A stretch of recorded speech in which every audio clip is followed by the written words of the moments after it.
कालच माझा वाढदिवस झाला. आपण खूप मोठ्या संख्येने घरी आलात, मला आपलं प्रेम दिलं, आशीर्वाद दिलात आणि असंच प्रेम आणि आशीर्वाद सदैव माझ्यासोबत आपले राहू द्या. एक आठवण मला आवर्जून सांगायचे ह्याच हॉलबद्दल. जेव्हा 2022 मध्ये काही चिंदी चोरांनी, काही गद्दारांनी आपला पक्ष फोडला, तेव्हा आम्हाला सगळ्यांना उद्धव साहेबांनी बोलवलं आणि सांगितलं, चला बाहेर पडा आणि पुन्हा एकदा सभा घ्यायला सुरू करा, लोकांना भेटायला. जे काही पक्षात आपले आहेत, गद्दार सोडून गेले, पळून गेले, पण जे मावळे आहेत बघा कुठे कुठे आहेत, किती किती आहेत, सगळ्यांना एकत्र करा आणि लढाईची तयारी करा. तेव्हा मला वाटतं पहिला आपण जो एक कार्यक्रम घेतला होता तो इथे घेतला होता, याच हॉलमध्ये घेतला होता. बाहेर पाऊस पडत होता, मला आठवतं वातावरण पूर्ण इथे आत ज्वलंत होतं. आणि आपल्या ह्याच इकडच्याच बैठकीनंतर, बैठक म्हणजे एवढी बैठक ती मोठी झाली, जणू काही सभेचे सगळे लोक आत आपण गच्च भरले होते, बाहेर पाऊस धो धो पडत होता. आणि ह्याच आपल्या इकडच्या कार्यक्रमानंतर 40 गद्दार महाराष्ट्रात याला असे घाबरले तुम्हाला सांगतो की सुरतवरनं त्यांना पळायला लागलं गुवाहाटीला, गुवाहाटीवरनं पळाले गोव्याला आणि मग कडेकोट बंदोबस्त एकदम CISF बंदुका सगळे घेऊन घाबरत उंदरासारखे ते विधान भवनात शिरले होते.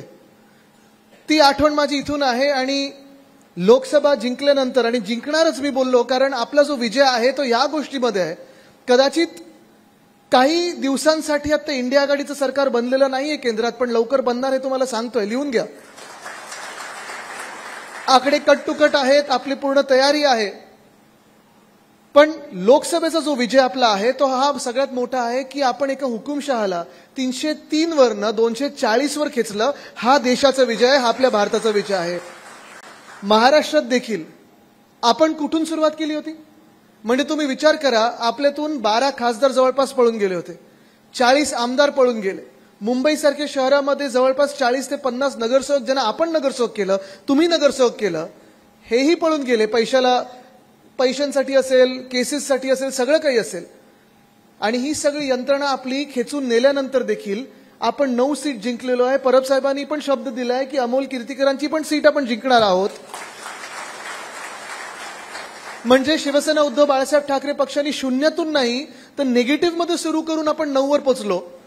आणि जो एक पक्ष स्वतःला जगातला सर्वात मोठा पक्ष मानतो, तरी देखील 125 लोक त्यांना काँग्रेस आणि इतर पक्षातून घ्यायला लागले खासदारांमध्ये. आता पण 240 मध्ये जवळपास 30% लोक आहेत जे बाहेरचे, भाड्याचे आहेत.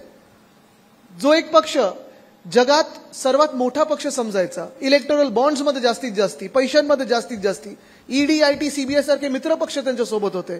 रात्री अपरात्री आपल्या शाखा प्रमुखांवर असेल, गटप्रमुखांवर असेल, ज्यांनी धाडी टाकल्या, तो पण पक्ष मला वाटतं 9 वरच आहे. आणि आपण पण नेगेटिव्ह मधून सुरू होऊन 9 वर आहे. हा महाराष्ट्राचा विजय आहे. आणि म्हणून मी सांगतो, आपण लोकसभेत जिंकल्यानंतर मुंबईने देखील 5-1 जो 4थी सीट जी आपली हातातून गेली ती पुन्हा आपण जिंकणार. पण 5-1 हा निकाल दिलेला आहे. हा शिवसेना उद्धव बाळासाहेब ठाकरेंनी उद्धव बाळासाहेब ठाकरे ह्या शब्दासाठी दिलेला आहे. हा आपला फार मोठा विजय आहे. आणि आता इथून पुढे निघत असताना, पुढे जात असताना आपली जी वाटचाल असेल, ह्या वर्षाच्या शेवटापर्यंत महाविकास आघाडीचा आणि आपला मुख्यमंत्री हा महाराष्ट्राचा असेल, हे ठरवायला आपण आज इथे भेटलेलो आहोत. कदाचित ही उद्या हेडलाईन होईल, पण मी एवढ्यासाठी सांगत आहे कारण ह्या हॉलमध्ये जशी त्यावेळी बैठक झाली होती तशी आज आपली बैठक होते. आणि ही बैठक देखील एका फार महत्त्वाच्या निवडणुकीसाठी होत आहे. ही येणारी जी निवडणूक आहे शिक्षक मतदारसंघाची आहे, पदवीधर मतदारसंघाची आहे. पण ही निवडणूक पुन्हा एकदा मुंबई काय म्हणत आहे, मुंबई किती बोलकी आहे आणि दिल्ली हादरून ठेवणारी जी मुंबई आहे, ह्या मुंबईची निवडणूक आहे, हे लक्षात घेऊन आपण काम केलं पाहिजे. आत्ताच आपण जी विनंती करत होतात की परत नोंदणी करण्याची पाळी येऊ नये आपल्यावर, मला माहिती आहे, कारण आपण सगळ्यांनी जी मेहनत घेतलेली आहे, आपण शिवसेना म्हणून असेल, महिला आघाडी म्हणून असेल, युवासेना म्हणून असेल, स्थानिक लोकाधिकार समिती म्हणून असेल, भारतीय कामगार सेना म्हणून असेल, आपल्या ज्या अंगीकृत संघटना, मग डॉक्टरांची आहे, ग्राहक संरक्षण आहे, आपल्या वेगळ्या युनियन आहेत, या सगळ्यांनी दिवस रात्र मेहनत करून, मला आठवतं आम्ही ज्या मातोश्रीवर बैठका घ्यायचो, सेनाभवनमध्ये बैठका घ्यायचो, विभागामध्ये बैठका घ्यायचो, काही लोकांनी एक शब्द ब्लॉकच करून ठेवलेला, नोंदणी बोललं की लोक पळायला लागले होते. एवढं सेनेटची नोंदणी असेल, आपल्या पदवीधरची नोंदणी असेल, शिक्षक मतदारसंघाची नोंदणी असेल, पण ह्या नोंदणीचा परिणाम एवढा झालेला आहे की आपण पहा, जे आता रोल आलेले आहेत त्याच्यात 90हून जास्ती टक्क्याची नोंदणी ही आपण केलेली, तुम्ही सर्वांनी केलेली आहे. खूप वेळा असं म्हटलं जातं की क्रिकेट मॅच खेळत असताना टॉस जो जिंकतो तिथे 50% मॅच जिंकतो आपण, बरोबर ना? पोतनी साहेबांना तर माहितीच आहे, कारण क्रिकेट म्हणजे सुप्रीमो, आणि सुप्रीमो टुर्नामेंट घेतली की पोतनी साहेब येतातच समोर. हे जगात सगळीकडे, म्हणजे आमचे फुटबॉलवाले पण आम्हाला सांगत असतात, तरी जरा पोतनी साहेबांना फुटबॉलमध्ये खेचा, सुप्रीमो टुर्नामेंट आपल्याकडे पण फुटबॉलची वेळ एकदा आम्ही 2दा केली होती आपण. पण टॉस जी व्यक्ती जिंकते ती मॅच ठरवतात, कारण ते मग ठरवतात बॅटिंग करणार की बॉलिंग करणार. बॅटिंग करायची असेल तर बॅटिंग ऑर्डर काय, बॉलिंग करायची असेल तर फिल्डिंग कुठे लावायची. आणि तसं आपण टॉस जिंकलेलो आहे, आपली नोंदणी सर्वोत्तम झालेली आहे. सर्वत्र आपण पाहिलं तर सगळ्यात जास्ती नोंदणी आपली झालेली आहे. म्हणजे निवडणूक आपल्या हातात अर्धीही आलेली आहे. यंत्रणा कशी लावायची, काय लावायची, मला वाटतं माझ्यापेक्षा आपल्या सर्वांना जास्ती माहिती आहे. काही काही लोकांनी गेल्या 5-6 निवडणुकीमध्ये काम केलेलं आहे, काही काही लोकांनी आत्ता 2-3 निवडणुकीमध्ये केलेलं आहे. काही काही युवा सेनेची जी असतील, महिला युवतीतले असतील, ती कदाचित पहिली निवडणूक लढत असतील. पण निवडणुकीत सर्वात जास्ती आता महत्वाचे जे ठरणार आहे ते मतदानाच्या दिवशी आपण आपले नोंदवलेले जे लोक आहेत, मग त्याच्यात तुम्ही 5 नोंदवलेले असाल, 10 असाल, 15 असाल, 50 असाल, अनेक लोकांनी 100 लोक नोंदवलेले आहेत, काही काही लोकांनी 1000 लोक नोंदवलेले आहेत. या 1000ची जबाबदारी घेऊन मतदानाच्या दिवशी आपण त्यांना किती वाजता मतदानाला उतरवत आहोत आणि त्यांच्या हातात बरोबर आपली स्लिप गेली आहे का. आणि जसं परब साहेबांनी सांगितलं की आपला जो नंबर आहे 1 नंबर, हे आता माहितीच आहे सगळ्यांना, तो 1 नंबरच्या समोर 1 नंबरची पसंती, बरोबर आहे ना? ती पसंती 1 नंबरची कशी लिहायची ह्याच्यावर पूर्ण आता निवडणूक येऊन थांबलेली आहे. सेनेटचा ज्यांना अनुभव आहे, आपण सर्वांनीच मागच्या 2 सेनेटच्या निवडणुका आपण लढलेलो आहोत. 2010 साली जी सेनेटची निवडणूक लढलो आपण, त्याच्यात 10 पैकी 8 सीट जिंकलेलो आहोत. आणि 2017 की 18 साली जेव्हा आपण लढलो तेव्हा 10 पैकी 10 सीट आपण जिंकलो आहोत. मला वाटतं ही ताकद जी आहे ती शिवसेनेची आहे, ती आपल्या नोंदणीची ताकद आहे. आणि मी ह्याची तुलना एवढ्यासाठीच करत आहे कारण सिनेटची निवडणूक देखील अशीच असते. ह्याच्यात आणि सिनेटच्या निवडणुकीमध्ये जास्ती काही फरक नसतो, आपली पसंती तिथे लिहायला लागते. फरक एवढाच आहे की इथे आपले एकच उमेदवार रिंगणात आहे. सिनेटच्या निवडणुकीत 10च्या 10 उमेदवार आपले होते आणि ती जी आपण रिस्क घेतली होती 2010 साली पहिल्यांदा मी ठरवलं कुठच्याही पक्षासोबत तडजोड करायची नाही, कॉम्प्रोमाइज करायचं नाही, 10च्या 10 रिंगणात टाकायचे. त्यावेळी 8 जिंकून आणले, मागच्या वेळी 10 जिंकून आले. ती आपली जी तयारी होती, अशी तयारी होती. आणि ती निवडणूक तर तुम्हाला सांगतो पोतनी साहेब, तुम्हाला माहिती आहे आपला पालघर जिल्हा, मुंबई उपनगर आणि शहर, कल्याण डोंबिवली, ठाणे, रायगड, रत्नागिरी, सिंधुदुर्ग, 12.5 लोकसभा ह्याच्यात येतात. आणि 12.5 लोकसभेत जाऊन आपण वेगळे सगळ्यांना प्रत्येक लोकसभेला वेगळं कॉम्बिनेशन देत असतो. म्हणजे कुठेतरी 5-4-3-2-1, कुठे 1-2-3-4-5, काही ठिकाणी 3-5-3-2-1 वगैरे असं वेगळं देत असतो. पण ते सगळं आपण चोखपणे केल्यामुळे 10च्या 10 जिंकून आल्या. ह्यावेळी तर काम सोपं आहे. आपल्याला फक्त आणि फक्त मुंबई आहे, उपनगर आणि शहर. आणि ह्या मुंबईमध्ये आपल्याला 1 नंबरचे जे आपले उमेदवार आहेत अनिल परब साहेब, त्यांच्या समोर फक्त आपल्याला 1 नंबर काढायचा आहे, एकच पसंतीचं वोट द्यायचं आहे, बाकी आपल्याला काही करायचं नाहीये. यावेळी ना ईव्हीएम आहे ना व्हीव्हीपॅट आपल्याला बघायचं आहे, ते बटन दाबायचं असं काही नाहीये. आपल्याला 1 नंबर बरोबर त्या बॉक्समध्ये काढायचा आहे आणि 1 नंबर जर आपण काढलं तर 100% आपला विजय हा पक्का झालेला असेल. ही खात्री तर आपल्याला आहे, जिंकणार ही खात्री आपल्याला आहे. पण विजय जेव्हा पक्का होतो तेव्हा जास्तीत जास्त मतदैक्याने झालं पाहिजे आणि कमीत कमी मतं बाद झाली पाहिजेत. किंबहुना आपण असं चॅलेंज घेतलं पाहिजे यावेळी. कदाचित वेगळे लोक तुम्हाला वेगळी चॅलेंजेस देतील. मला माहिती आहे उद्धव साहेब तुम्हाला सांगतील की जास्तीत जास्त मतांनी आपण जिंकलो पाहिजे. चला ठरलं. इथे अनिल परबजी तुम्हाला सांगतील की आपलं मतदैक्य जास्तीत जास्त पाहिजे. चला डन.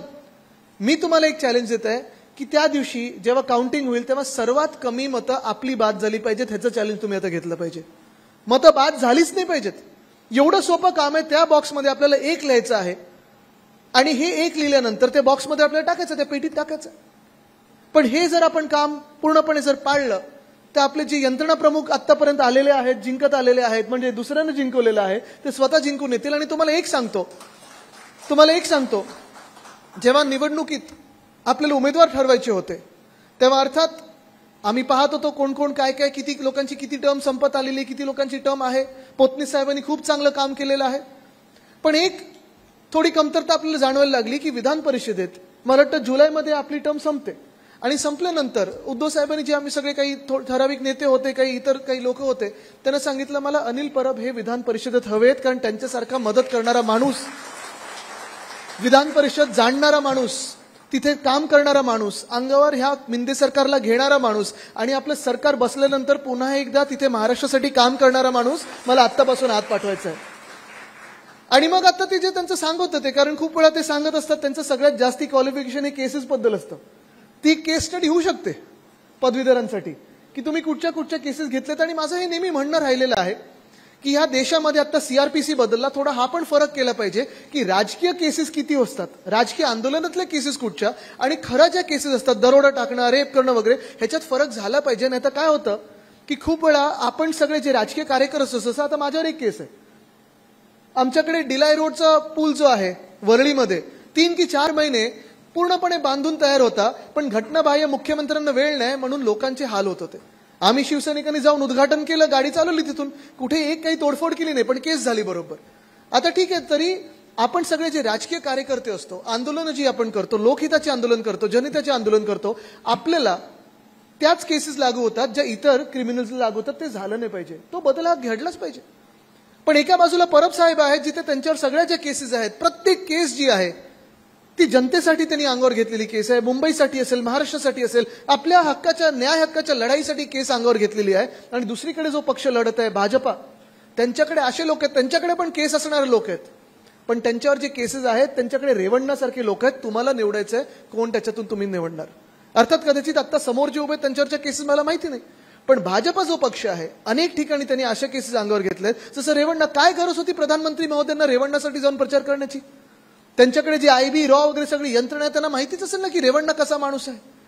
पण आपण फरक जाणवा, फरक जाणून घ्या की कसं ह्या दोन पक्षांमध्ये, इंडिया आघाडीमध्ये आणि भाजपचे जे मित्र पक्ष आहेत ह्याच्यात किती फरक आहे. ही निवडणूक जी येणार आहे आपल्यासाठी ही फार महत्वाची आहे. कारण पदवीधर निवडणूक जरी असली, शिक्षक निवडणूक जरी असली, तरी जसं मी सांगितलं मुंबई काय बोलत आणि मुंबईने जो निकाल दिलेला आहे, लोकसभेत जो निकाल दिला होता तसाच निकाल आपल्याला ह्या 2 निवडणुकीत मिळणार आहे. आणि त्याच तयारीने आपल्याला पुढच्या 4 महिन्यासाठी पुन्हा एकदा विधानसभेची तयारी करायची. ही आपली तयारी आहे, ही आपली प्रॅक्टिस आहे.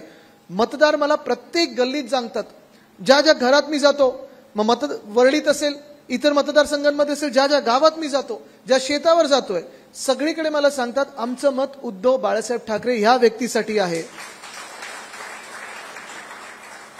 आता जे आपण थोडा अभ्यास करत आहोत, साईनाथ पण अभ्यास करत आहेत, जरा मतं कुठे विभागली असतील, काय झालं असेल, काही काही ठिकाणी ठीक आहे, थोडं आपलं धनुष्यबाण आणि मशाल ह्याच्यात थोडा फरक कमी काही लोकांना जाणवलं असेल, पण ही निवडणूक स्पष्ट आहे. आणि अजून एक तुम्हाला सांगतो, येणारी जी निवडणूक आहे विधानसभेत, तिथे हे कन्फ्युजन राहणार नाही.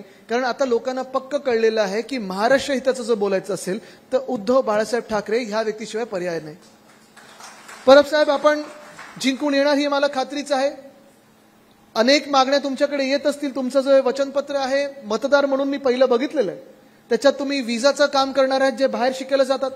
अनेक वर्ष आपण हा पण कार्यक्रम घेत असता की जे 50% ते 70%, 70% ते 75% ह्याच्यात जेवढे मार्क मिळत असतात, कारण खूप आपले मुलं मुली या मार्कांमध्ये अडकले असतात.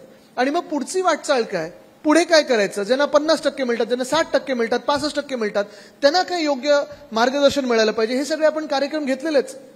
पण गंमत म्हणून तुम्हाला एक विचारतो की जसे आमच्यासारखे काही लोक आहेत, आता मी आहे, अनेक इथे लोक आहेत ज्यांनी ग्रॅज्युएशन झाल्यानंतर मास्टर्स केलंय, त्यांना 2 मतांचा अधिकार मिळू शकेल का, हा पण जरा आपण विचार करा. म्हणजे नोंदणी थोडी पुढे सोपी होईल. डबल ग्रॅज्युएट नाही, खोटे नाहीत, काही काही खोटं डॉक्टरी पण घेऊन फिरणार आहेत, तसे नाहीत. खोटं सर्टिफिकेटवाले पण काही नेते, तसं पण नाही. आपण जे मास्टर्स वगैरे होतो. पण हे खरं आहे की आज आपण पाहिलात तर महाराष्ट्रामध्ये पदवीधर असतील, शिक्षक असतील, ह्यांचा आवाज तिथे उचलणं गरजेचं आहे. अनेकदा आपण पाहतो की पदवीधरांना काय पाहिजे, तर साधा आपण जसं मतदारसंघ पदवीधरचा पाहिलं तर जे आपण मतदार नोंदवतो हा मतदारसंघ असतो. पण ह्या मतदारसंघामध्ये अशी एक सुद्धा गोष्ट नाहीये जी आपण सांगू शकतो, जे आपले महापालिकेचे मतदारसंघ असतात, आपले विधानसभेचे मतदारसंघ असतात, आपण सांगू शकतो की चला इथे पूल बांधून देतो, इथे बाथरूम बांधून देतो, इथे तुम्हाला रस्ता करून देतो, असा हा मतदारसंघ नाहीये. हा मतदारसंघ थोडा वेगळा आहे. ह्यांच्या ज्या गरजा आहेत ते एवढेच आहेत की जेव्हा आम्हाला गरज पडते, पदवीधर म्हणून गरज पडते, कधी जॉब इंटरव्ह्यूसाठी असेल, कधी कुठचं सर्टिफिकेट युनिव्हर्सिटीमधून पेंडिंग असतं, कधी कुठेतरी सरकारी सर्टिफिकेट नसतं, कधी आम्हाला आधार कार्ड नसतं, कधी काय, ह्या सगळ्या ज्या गोष्टी आहेत तिथे आपल्याला आधार देणं त्यांना गरजेचं असतो. आणि हे जे मतदारसंघातलं काम आहे, मला वाटतं मुंबईत ज्यांनी शिवसेनेचं गल्ली ते दिल्ली काम पाहिलेलं आहे अशीच व्यक्ती करू शकते. जसं पोतनी साहेब आधी होते, स्थानिक लोकाधिकार समितीचं काम केलं, तसं आज आपल्यासमोर अनिल परब साहेब आहेत. ते 100% हे काम पुढच्या 6 वर्षात चांगलं करतील ही मला खात्री आहे. आणि आज म्हणूनच आपला जास्ती वेळ न घेता मी एवढंच आपल्याला सांगेन की आपल्याला आपण जे नोंदवलेले मतदार आहेत तेवढेच कव्हर करायचे आहेत. आजपासून त्यांच्या कॉन्टॅक्टमध्ये राहा. मी विभाग प्रमुखांना आणि सगळ्यांनाच विनंती करेन की ही शेवटची बैठक ठेवा. आता आपल्याला लोकांमध्ये जायचं, जे आपण नोंदवलेले लोक आहेत त्याच्यात सप्लिमेंटरी रोलमध्ये बघा, तुम्ही नोंदवलेले लोक आलेत का, पहिल्या रोलमध्ये बघा, बरं त्यांचं मतदान केंद्र कुठचं आहे, त्यांनी कुठचं नोंदवलेलं आहे ते देखील बघा, आणि तशी यंत्रणा लावून आपल्याला त्यांना मतदानाला उतरवायचं आहे. फोन आहेत, व्हॉट्सअप आहे, सगळं काही करून त्यांना आठवण करून द्या की आम्हीच तुमच्या घरी आलेलो सतवायला, की तुमचा फोटो पाहिजे, तुमचा फॉर्म पाहिजे, तुमची सही घ्यायला. आता तुम्ही एवढा त्रास घेतलेला आहे, थोडा त्रास अजून घ्या आणि मतदानाच्या दिवशी उतरून बरोबर जो 1 नंबर आहे तो आपल्या 1 नंबरच्या कॅन्डिडेट समोर लिहून द्या. आपला विजय हा पक्का आहे. मी पुन्हा एकदा आपल्या सर्वांना शुभेच्छा देतो आणि तुर्तास आपली रजा घेतो. धन्यवाद. जय हिंद, जय महाराष्ट्र, वंदे मातरम. एबीपी माझा, उघडा डोळे बघा नीट.